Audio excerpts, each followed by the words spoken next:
BookTube, it's Louise, the big head bookworm. How are you? How are you doing today? Well, I don't have coffee and cake, but I do have tea and homemade shortbread. There we are, homemade shortbread if you'd like to have some. My homemade by my mother's fair hands. She brought some round this morning, and I said to her, I know why you brought this round. You brought this round because you want to borrow some books.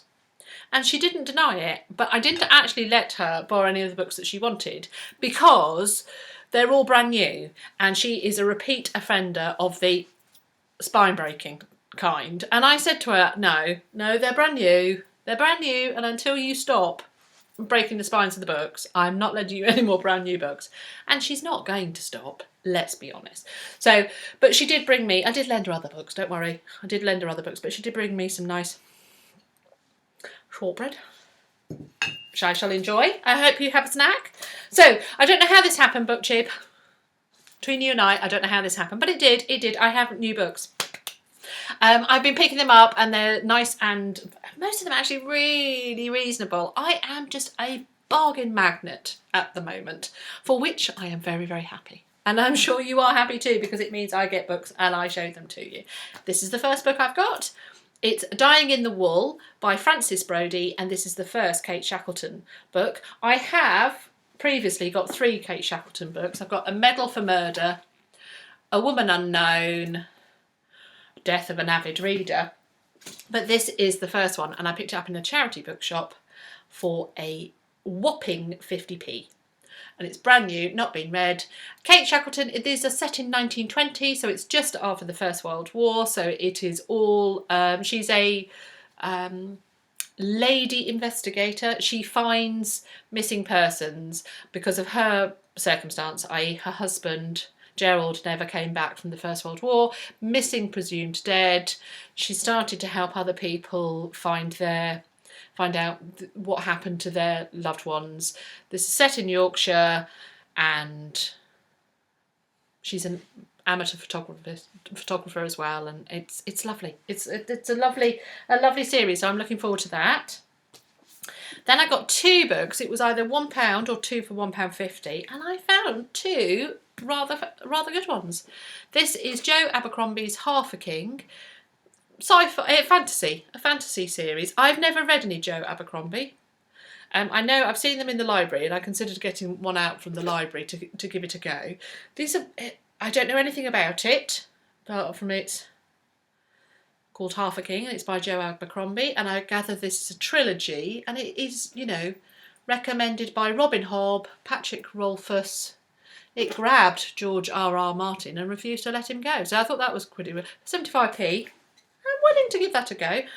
And I also picked up this, A Morbid Taste for Bones by Ellis Peters. This is the first Cadfael book. This is set in 1137. Now, I do like my mysteries, and I have never read any Ellis Peters. I never read a Cadfael. They're an enormous series. This is the first one, and it came out in 1977. And I remember from the 80s, and when I worked in the bookshop in the 90s, that there was lots of Cadfael books, and people were absolutely obsessive. And when a new Cadfael book came out, it would go. And I've never picked it up. Cadfael is a Benedictine monk, and they are murder mysteries. So, but I thought I'll give it a go, and if it's terrible, it doesn't matter because it was 75p, and if it's fabulous, then it's a new series to start, isn't it? And at least I'm starting from the beginning with that one. Then a non-fiction book.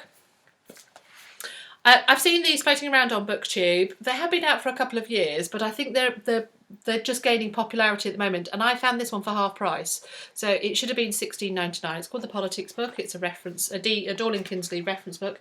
I picked it up for £8. It basically has all political ideology. It's a reference book for all political ideology, introductions, set out in typical Dorling Kinsley fashion. It's lovely. I'm pretty au fait with most of the political thought. I come from a family that believed in debating political ideology and thoughts around the dining room table. Everybody was expected to have an opinion about the latest political machinations. A great debating family in that respect. And I absolutely love politics. I've never studied it. I studied bits of it. I studied 19th century politics. So I studied all about Chartism and political theory in that time. I haven't done 20th century political theory, but I'm very familiar with it through my own reading and passion. But I thought this was a really handy reference guide to have in the house anyway, and I will dip into it. There are some interesting things about it. I love Russian politics, and it's quite a lot about Russian ideology, which I think is fascinating. And yeah, and as we live in interesting times, I think this will be worth having in the house. I know it's going to be useful for Benedict as he grows up as well. This I picked up as a romance book. It's a kind of magic myth romance by Nora Roberts. My word, she's a prolific author. I love J.D. Robb. She also writes as J.D. Robb in the In Death series, which are futuristic crime novels, so I love her for that. I find her a bit hit and miss for her other romance books, but this is the first in the Circle trilogy, Morrigan's Cross. I'm hoping that it really does delve into the myth of Morrigan, the Irish goddess, because she is a fascinating goddess and well worth investigating. Powerful, dark, great. So I'm hoping it delves into that. But it should just be a good fun romance guide for when I'm in the middle of a good fun romance.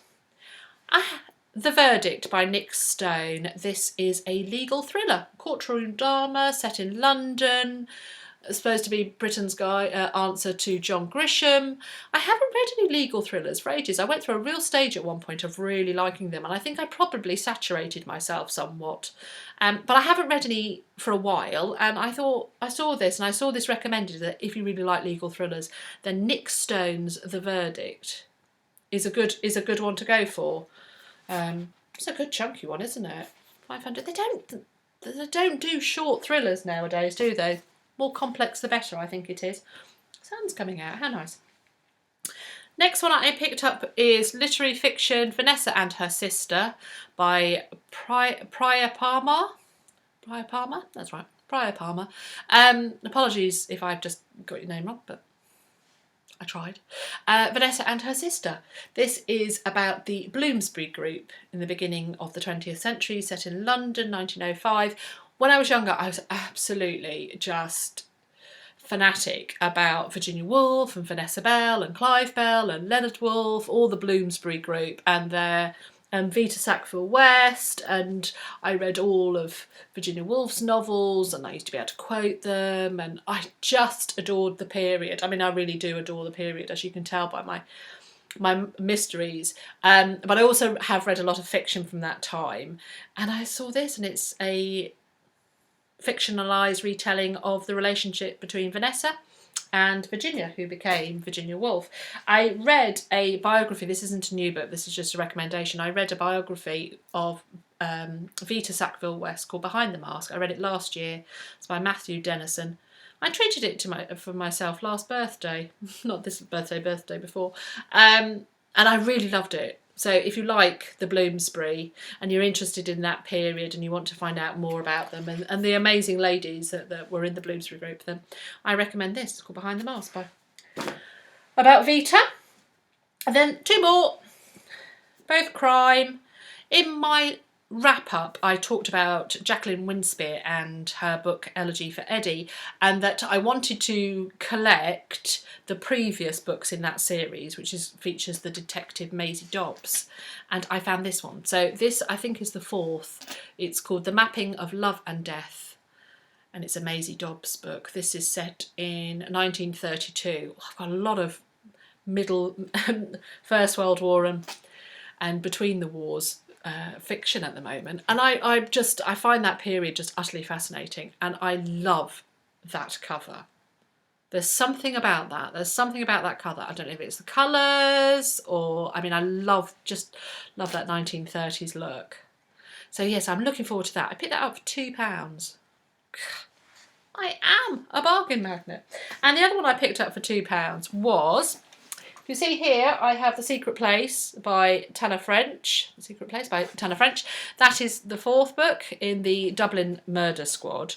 And I didn't know until after I'd bought it. I picked that one up for £2. And I didn't realise you're supposed to read them in order and that there'll be plot spoilers. So I was like, So I've got to pick up the other four. I found this one for £2 as well. In the Woods by Tanya French. This is the first in the Dublin Murder Squad. It's set in Dublin. It's about a murder. That's probably all I know. That's all I really know about it. Little mass market paperback, crime thriller. Give it a go. Sounds good. A lot of people absolutely adore Tanya Frenzel and read them, you know, religiously. We read the Murder Squad ones religiously. So I thought I'll give that a go. And that's it. That's not bad, is it? What a good selection. I just thought I'd rattle through them for you. I'm so chuffed with all my books. I've got to slow down with the reading because my to-be-read books are going to start overwhelming me and crash on my head. But at the same time, can I resist a little, when it's a book I want, a little £2 bargain? No, the husband, I can't resist. We both know that. How are you? Are you all right? I'm going to now finish off my tea and my homemade shortbread. I hope you have some goodies in your house that you can enjoy. Let's get together again sometime. Bye!